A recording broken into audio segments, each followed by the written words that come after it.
Everything comes from water, and everything is kept alive by water.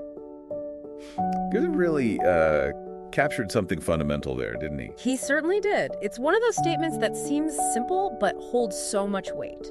Think about that for a moment. You, the listener, maybe even with a glass of water right now. Yeah. It really sets the stage for what we're diving into today. Which is this surprisingly intricate science of water. Exactly. With a particular focus on mineral waters, and we're drawing all this from a really comprehensive clinical nutrition review that came out recently. And it's fascinating stuff. Water is something we often just take for granted. Right, just turn on the tap. But it's so much more than just H2O. So in this deep dive, we'll explore its absolutely critical role inside the human body. Okay. Then we'll get into the really diverse world of mineral waters, how they're classified, what makes them different. And crucially, how they might actually impact our health. Precisely. At different stages of life, different conditions, it all plays a role. Yeah, so we're going beyond just, drink 8 glasses a day, although that's important too, obviously. Of course. This is more about understanding the nuances, the subtle differences in the water you drink. And how those details could actually contribute to your overall well-being, maybe in ways you haven't considered. Okay, let's get into it then. Starting right at the core, water inside the human body. Right. The essential element. It might sound obvious, but the Yeah. sheer scale of it is pretty remarkable. Yeah. How much are we talking? Well, take a typical adult male. Around 60% of his body weight is water. 60%. Yeah, which translates to roughly 45 liters. Wow. And where does all that water hang out? Is it evenly spread? Not exactly. It concentrates in really vital places. Think about cerebrospinal fluid or the fluid in bone marrow, almost entirely water, like 99%. 99%. Incredible. Blood plasma is up there too, about 85%. Even our brains. Our brain. Well, a surprising 75% water. Okay, so this total body water, or TBW as the review calls it? Yeah, we'll probably use that term, TBW. It's not just one big pool inside us, right? It's compartmentalized. Exactly. You got intracellular water, that's the water inside our cells. That makes up about 34% of our body weight. Okay, inside the cells. And then there's extracellular water outside the cells, which is about 26%. And that extracellular water is broken down further? It is. Most of it, about 14% of body weight, is interstitial fluid. That's the liquid bathing all our cells. Ah, the fluid between the cells. Right. Then you have plasma, the liquid part of blood. That's about 4%. Okay. And smaller amounts, like transcellular water, think synovial fluid in your joints, that's about 1%. And lymphatic fluid, also around 1%. So these different compartments are crucial for, what, moving things around? Absolutely. Transporting nutrients, getting rid of waste products, essential functions. And that intracellular water, you said it's linked to our metabolically active tissue, what they call fat-free mass. That's right. It's closely tied to things like muscle and organs. And the review mentioned it's usually higher in men. Why is that? Well, it generally comes down to body composition. Men typically have a higher proportion of muscle mass compared to women. And muscle holds more water. Exactly. More water than fat tissue does. So that contributes to men having a slightly higher overall TBW percentage, often around 60%, compared to maybe 50% or so for women. Okay, this is where it gets really interesting for me. This percentage of water in our bodies, it doesn't stay the same throughout life, does it? Not at all. It's constantly changing. It's quite a dynamic landscape. How dynamic. Think about this. A fertilized egg is about 90% water. 90%, wow. An embryo, still very high, maybe 85%. Right. Newborn baby comes down a bit, but still 74% water. Still mostly water. Then as adults, it settles around that 55-60% mark we mentioned. Okay. But then as we get older, it continues to decline. An elderly man might be around 51%, and an elderly woman even lower, maybe 45%. Wow. From almost all water down to less than half in some older adults. That's a huge shift. It really is. And figure 1 in the review shows this change quite clearly across the lifespan. So what does that mean practically for you listening? It really highlights why staying consciously hydrated becomes even more important as we age. Our bodies might not signal thirst as effectively, Right.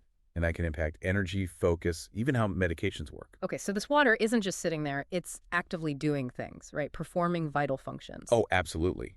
It's critical for maintaining our hydroelectrolytic balance. Which is? Basically, the balance of fluids and essential minerals, electrolytes, that keeps everything running smoothly. Got it. It's also vital for our acid-base balance, keeping our pH in the right range, and our thermal balance, how we regulate body temperature. Like sweating to cool down. Exactly. And then there are all the metabolic processes, breaking down food, building energy, and what the review calls plastic processes. Plastic, like Yeah. building blocks. Sort of, yeah. Think building and repairing tissues. Water is essential for all that ongoing maintenance in our bodies. So given how crucial it is, what happens if we don't get enough? How much water loss is too much? Even a fairly small loss, say 2% of your body weight, can start messing with your temperature regulation and blood plasma volume. Just 2%. Yeah. Get to around 7% loss, and things get serious. Mm-hmm. You could experience hallucinations, Whoa. and a 10% loss, well, that could be fatal. Okay, that's serious. And we're losing water all the time, aren't we? Constantly. Urine is the biggest route, maybe 1,500 milliliters a day on average. Okay. Then there's what's called insensible perspiration water, lost just through breathing and evaporation from the skin. That's about 900 milliliters. Didn't even realize that was so much. Yeah, it adds up. Feces account for maybe 100 milliliters, and then, of course, sweat. Which varies a lot. Hugely. Depends on how active you are, the temperature, humidity. So if we're losing all this water, how do we effectively replace it? Is it just about drinking? Drinking beverages is a big part, yes. Maybe 800 to 1,500 milliliters a day. Okay. But food is also a surprisingly significant source. You can get around 500 to 900 milliliters daily just from the food you eat. Really? From food? Absolutely. Think about fruits and vegetables. They can be up to 90% water. Right, like watermelon or cucumber. Exactly. Even things like pasta, while seemingly dry, still have some water, maybe 10–15%. And how you cook food can change its water content too. Interesting. And there's one more source. Our own bodies actually produce a small amount of water, about 350 milliliters a day, when we metabolize fats, carbs, and proteins. It's called metabolic water. Our bodies make water. A little bit, yeah. Fats actually yield the most, but it's not nearly enough. We absolutely need that external or exogenous water intake. Okay, so adding it all up, for a moderately active adult, what's a rough daily target to stay balanced? The review suggests around 2,500 milliliter total, but there's a range, maybe 1,500 to 3,000 milliliter, depending on the person and conditions. And for someone less active, just resting. A general guideline is about 1 milliliter of water per kilocalorie consumed. Often that works out to around 1,500 milliliter just to cover that insensible loss and waste elimination. Now, the review specifically calls out children and the elderly as being at higher risk of deficiency. What's going on there? With kids, several factors are at play. They have a larger body surface area compared to their size, a higher percentage of TBW to begin with, and their water turnover rate is faster. Okay. Plus, their kidneys aren't as developed, and so they can't concentrate urine as effectively. Their needs can be quite high, up to 1.5 milliliters per kilocalorie per day. Even a tiny baby needs a minimum of about 300 milliliters daily. Wow, that's a lot, relatively. And the elderly. Their risk comes from a different angle. Often, the thirst sensation becomes less sensitive with age. So they might not feel thirsty even when they need water. Exactly. And sometimes mobility issues or reduced self-sufficiency can make it harder to just get a drink, even though their basic water needs are similar to younger adults. What about during pregnancy or breastfeeding? Clearly increased demands there. Definitely. During pregnancy, an extra 30 milliliters of water per day is needed, mainly for amniotic fluid and fetal growth. Okay, 30 milliliters extra. But breastfeeding requires a much bigger jump, around 650 to 700 milliliters extra per day. That's a lot. It is. It's crucial for making enough milk and keeping both mom and baby healthy and hydrated. This brings up an interesting point from the review about using mineral waters for baby formula. It mentioned a shift away from diluted vaccine milk. Right. Modern powdered formulas are really carefully designed to mimic breast milk composition. Okay. So the general advice now is to prepare them using waters with very low mineral content. Why low mineral? It helps maintain the formula's intended balance and avoids putting too much osmotic load on the baby's kidneys, which are still developing. Osmotic load, like too many dissolved salts. Essentially, yes. Yeah. And there's even some emerging research hinting at a possible link between really concentrated or hyperosmolar diets in infancy and a higher risk of obesity and high blood pressure later in life. That is surprising. But what about the opposite concern? Could using low mineral water cause a calcium deficiency? The review suggests the evidence doesn't really support that fear. It points out that animals often drink naturally soft water, like rainwater, which is low in minerals, without issues. However, one thing to be really careful about with water for infants and also during pregnancy and breastfeeding is the nitrate content. Nitrates. Yes, the recommendation is to keep it below 10 milligrams per liter. Higher levels could lead to methemoglobinemia. Methemoglobinemia. Right. What's that? It's a condition where the blood can't carry oxygen properly. So low nitrate is important. Good to know. Okay, shifting gears slightly, what about exercise? Our water needs definitely go up then, right? Dramatically. I We know. lose a lot through sweat. But interestingly, our thirst mechanism during exercise often doesn't keep up. Really? You feel thirsty, you drink, but it's not enough. Often, yes. The review notes we might only replace about half the fluid lost through sweat just by drinking when we feel thirsty. Huh.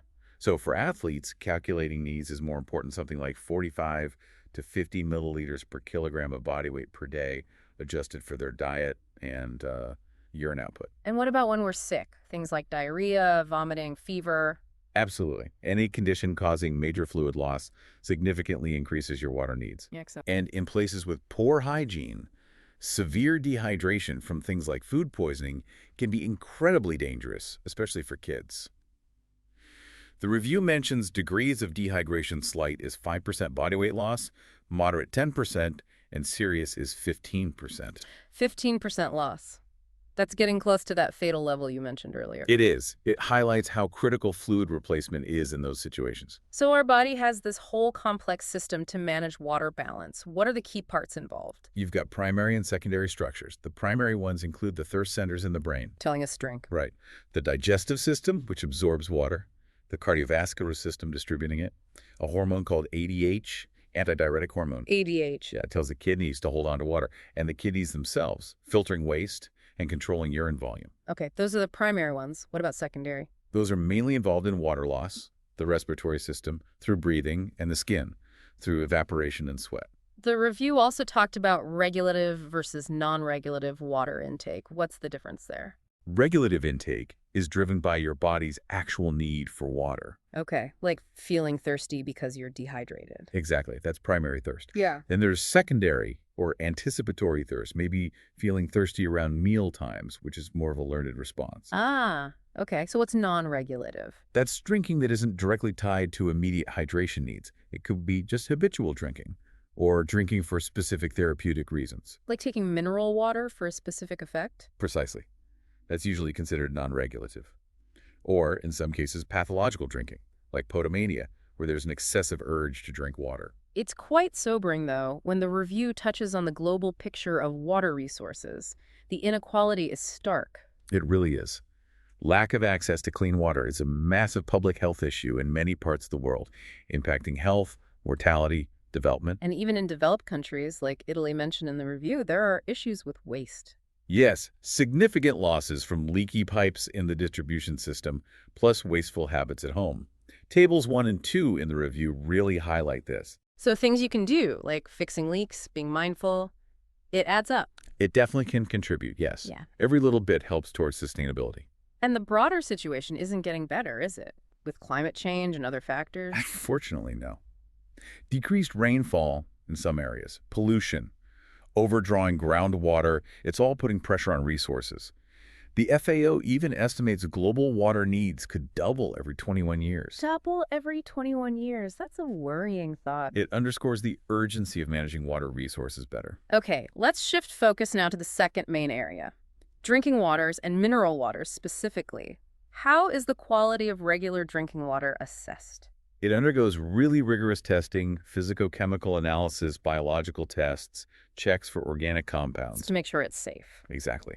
Water is only considered safe if everything falls within established limits. These limits are based on long-term daily consumption and potential toxicity.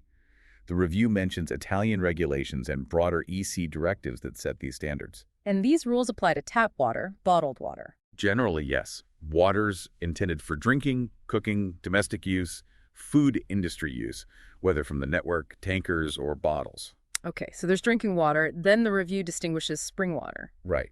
Spring water comes from a specific underground source, and crucially, it has to be bottled at the source. It can't be transported in bulk tankers first. Ah, bottled at source, that's key. And then you also have regenerated or processed waters, things like demineralized water that then has minerals added back, or flavored waters. Now, the term mineral water seems to have a more specific, almost legal meaning, right? Especially historically. Yes, that's true.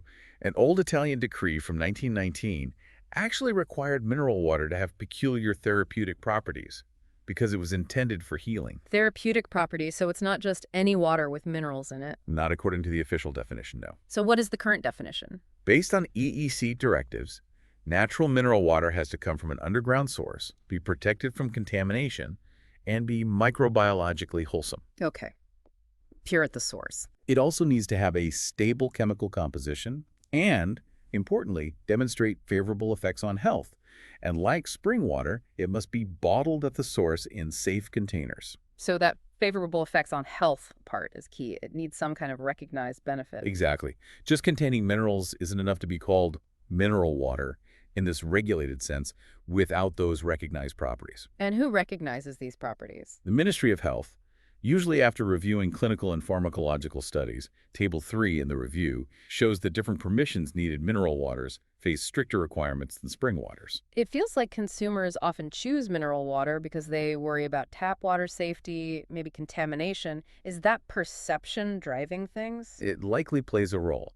The review mentions a Swiss study that found pesticide contamination in a chunk of their drinking water samples. Pesticides. Yeah, that would make people worry. And the review briefly touches on potential nervous system impacts of pesticides. So, while tap water regulations are generally tight, these kinds of findings can fuel consumer preference for bottled sources perceived as safer. What about chlorination? That's another common concern with tap water. There are discussions about potential byproducts like haloderivatives that might form during chlorination, and some studies link those to intestinal issues. Right. But the review puts it in perspective. The amount of chloride, sodium, or potassium you actually get from drinking chlorinated water is tiny compared to what you get from your food, like salt. Ah, okay, so the dietary intake dwarfs the water contribution for those minerals. Generally, yes. But within mineral waters themselves, the mineral content can vary wildly, right? Especially things like magnesium and calcium. Oh, hugely. Huh? Magnesium might range from just 1 milligram per liter up to 50. Calcium can be just a few milligrams or go as high as 400 milligrams per liter. 400. That's a lot. It is. And the review points out that for people whose diets might be low in calcium, certain mineral waters can actually be a really useful source. It cites a few studies on that.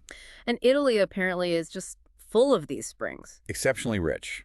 Around 700 recognized springs, with about 300 being actively marketed under nearly 300 different brand names. Okay, that leads us perfectly into the third big topic. Yeah. How these different mineral waters are classified, what their characteristics are, and what they might be indicated for. It sounds like a pretty detailed system. It is quite structured. Broadly, you can think of natural mineral waters in 3 groups. Okay. You have table waters, the ones most people drink daily.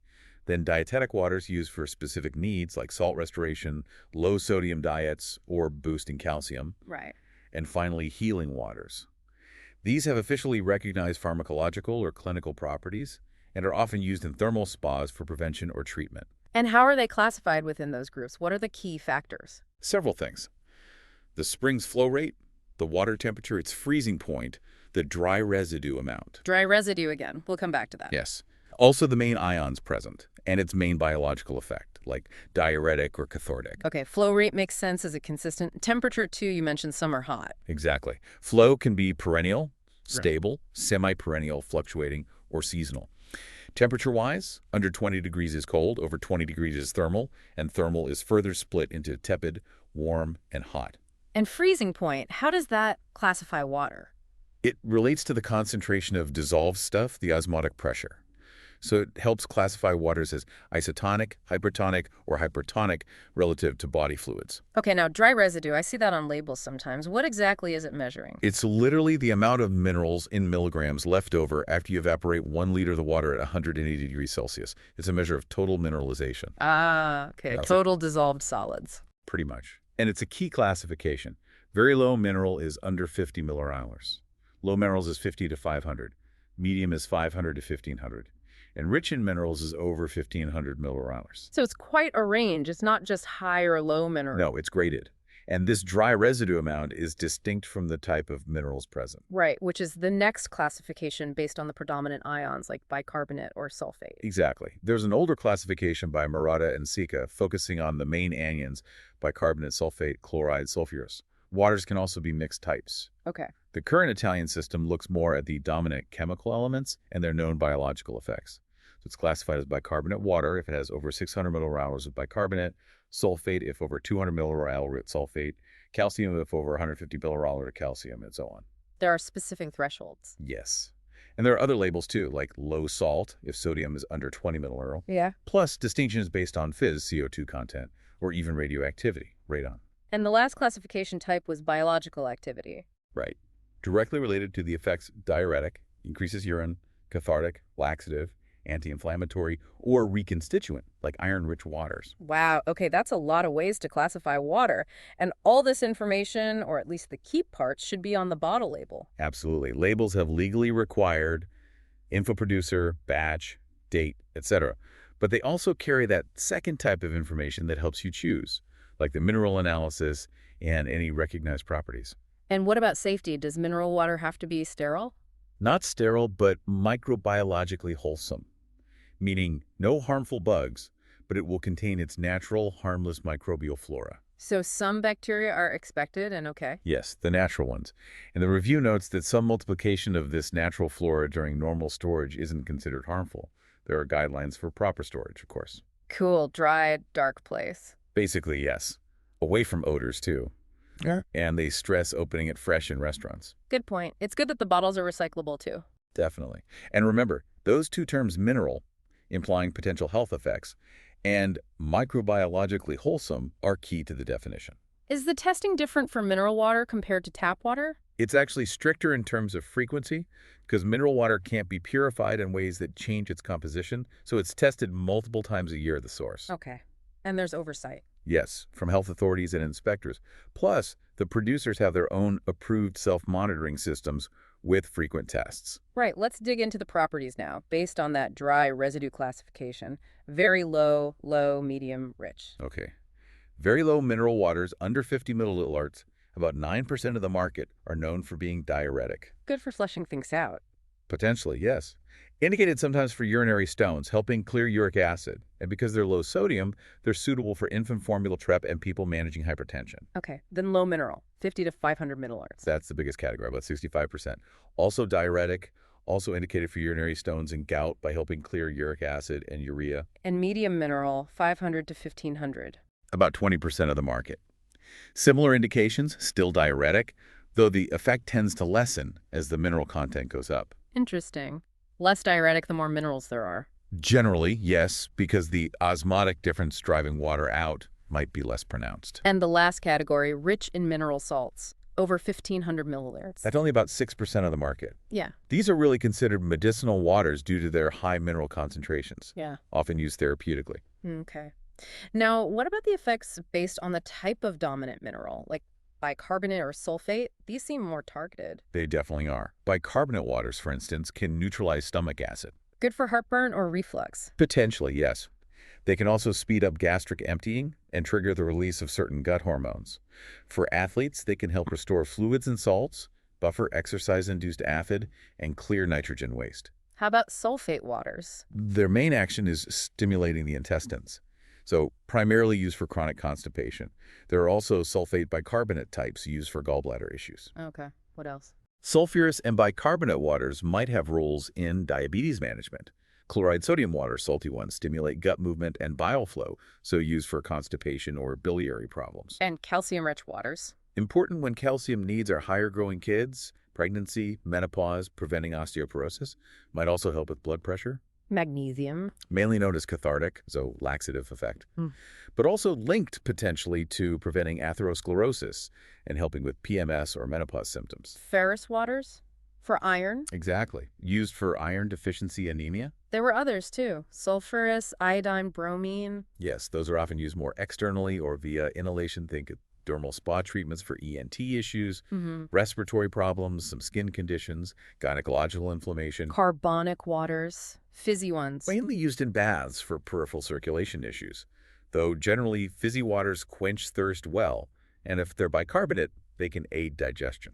That's a huge list of potential effects, and some of these can actually be stated on the bottle label if approved. Yes, the Ministry of Health recognizes certain claims based on evidence, like maybe diuretic, maybe laxative, stimulates digestion, may facilitate hepatobiliary functions, suitable for infant food, suitable prefer low-sodium diets. So if you're aiming for one of these effects, how should you actually drink the water? Is there a specific method? The review mentions two main ways: water loading and subdivided doses. Water loading sounds intense. It involves drinking a lot, maybe a liter fairly quickly on an empty stomach, sometimes with an extra amount based on body weight, often used for diuretic waters, especially for kidney stones. Okay. And subdivided doses. That's drinking smaller amounts spread throughout the day, maybe 1 to 2 liters total, usually on an empty stomach.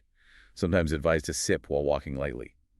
For some people, like those with low blood pressure, drinking lying down might enhance the effects. Temperature matters too. Often recommended at natural spring temperature or slightly warmed. Using a standard measure like a 250 milliliter glass can help track intake. Are there specific protocols for certain conditions, like using diuretic waters for kidney stones? Yes. For kidney stones, the goal with low-medium mineral diuretic water is usually high volume, at least 2 liters over 24 hours, often using loading or subdivided doses. Bicarbonate alkaline waters for urinary tract inflammation are usually taken in subdivided doses, and the peak diuretic effect might take days, with metabolic changes over weeks. And cathartic waters for constipation. Those are usually salt, sulfate, or sulfurous types. Dosage varies smaller amounts if it's highly mineralized, maybe 1.5 liters if it's lower mineral, typically taken cold or warm first thing in the morning on an empty stomach. What about those specialized ones, like arsenical ferrous or for stomach issues? Arsenical ferrous waters need careful dosing based on concentration, usually diluted and taken on an empty stomach. For stomach issues, cold, fizzy bicarbonate water in sips might help low acid, while warm bicarbonate water in moderate doses, maybe with meals, could help with high acid or digestion. And low mineral bicarbonate water for gout. Right. The idea there is to boost urine output, clear uric acid, and make the urine more alkaline to help lower blood uric acid levels. Are there any general timing tips, like drinking before bed? Yes, drinking some fluid before bed can help prevent urine becoming too concentrated overnight, which is relevant for stone formers. And generally, sipping fluids throughout the day, between meals too, is advised. Can you get the same effect just drinking bottled water at home versus going to a spa? Bottled waters are great for continuing therapy at home, but the review does note that the spa environment itself can be beneficial, and also that long bottling times might slightly alter the properties of some waters, especially bicarbonate ones. Okay. And lastly, for athletes, the hydration advice seems very specific. It is. Timing is key. Drinking low-medium mineral water in the couple of hours before exercise, specific amounts at intervals, then sipping frequently during, and importantly, replacing more than the weight lost after exercise, about 150% of the loss. And a general daily target. Around 50 milliliters per kilograms of body weight per day is a good starting point for athletes.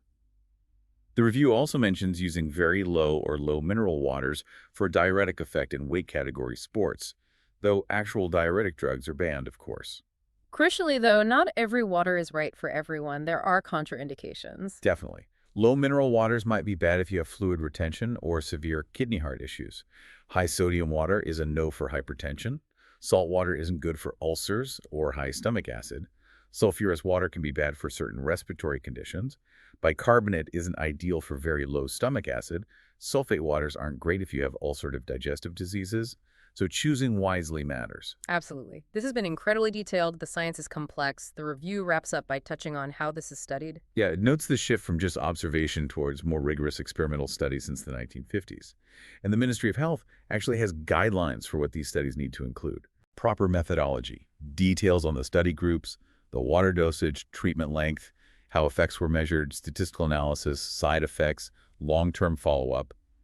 Pretty thorough requirements. Okay, so wrapping up our deep dive then, the big takeaway seems to be water is fundamental, yes, but mineral waters are incredibly diverse. It's not just about hydration. Absolutely. It's about the specific composition, the types and amounts of minerals, the temperature, the pH, all potentially triggering distinct physiological responses.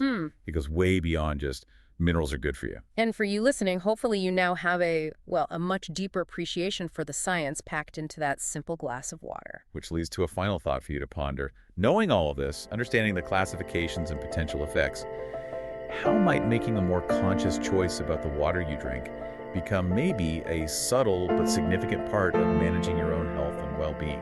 Yeah, maybe take a closer look at the label next time you pick up a bottle. What's actually in your water? It's exactly. The deep dive definitely continues. Research keeps uncovering more about water's vital role. Thanks for joining us as we explored this fascinating topic.